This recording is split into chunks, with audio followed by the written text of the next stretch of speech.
దేశవ్యాప్తంగా ఈ నెల 27 నుంచి గణపతి నవరాత్రి ఉత్సవాలు ఘనంగా ప్రారంభం కానున్నాయి. ఇప్పటికే పట్టణాలు, గ్రామాల్లో పండగ సందడి మొదలైంది.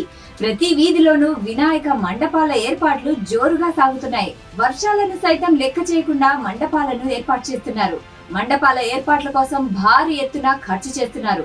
అయితే వినాయక చవితి అనగానే అందరికీ ముందుగా గుర్తొచ్చేది ముంబై.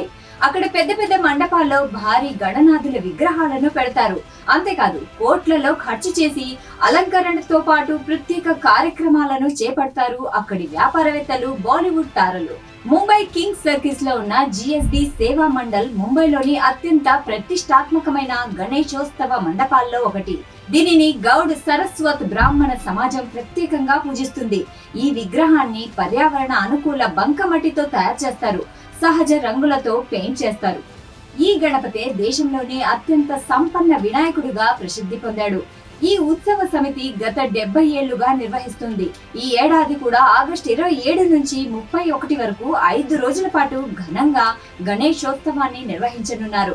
అయితే దేశంలోనే సంపన్న వినాయకుడిగా ప్రసిద్ధి చెందిన ఈ విఘ్నేశ్వరుడి వేడుకలకు ఈసారి 474.46 కోట్ల రూపాయల బీమా చేయించడం సంచలనంగా మారింది.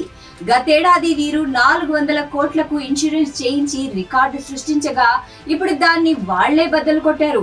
బంగారం, వెండి ఆభరణాల విలువ పెరగడం, అదనంగా మరిన్ని స్వచ్ఛంద సేవకులు, పూజారులను చేర్చుకోవడం వల్ల ఈసారి ఇన్సూరెన్స్ కవరేజ్ పెరిగిందని నిర్వాహకులు వెల్లడించారు.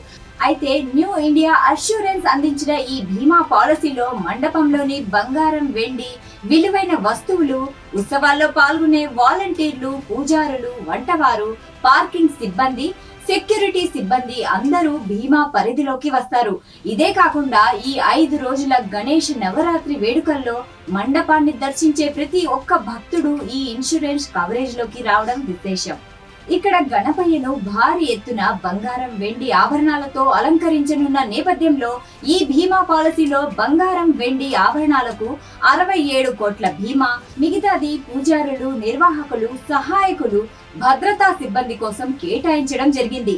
అంతేకాదు అగ్ని ప్రమాదం, భూకంపం వంటి విపత్తుల ముప్పు కోసం మరో 2 కోట్ల ప్రత్యేక బీమా తీసుకున్నారు. ఫర్నిచర్, కంప్యూటర్లు, సీసీటీవీలు, స్కానర్లు కూడా ఇన్సూరెన్స్ పరిధిలో ఉన్నాయి.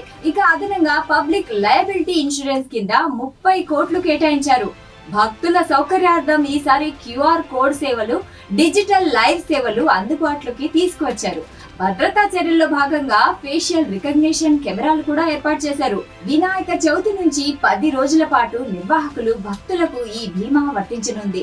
ఇక ఈసారి ఈ రిచెస్ట్ గణపయ్యను 66 కిలోల బంగారు ఆభరణాలు, 336 కిలోల వెండితో అలంకరించారు.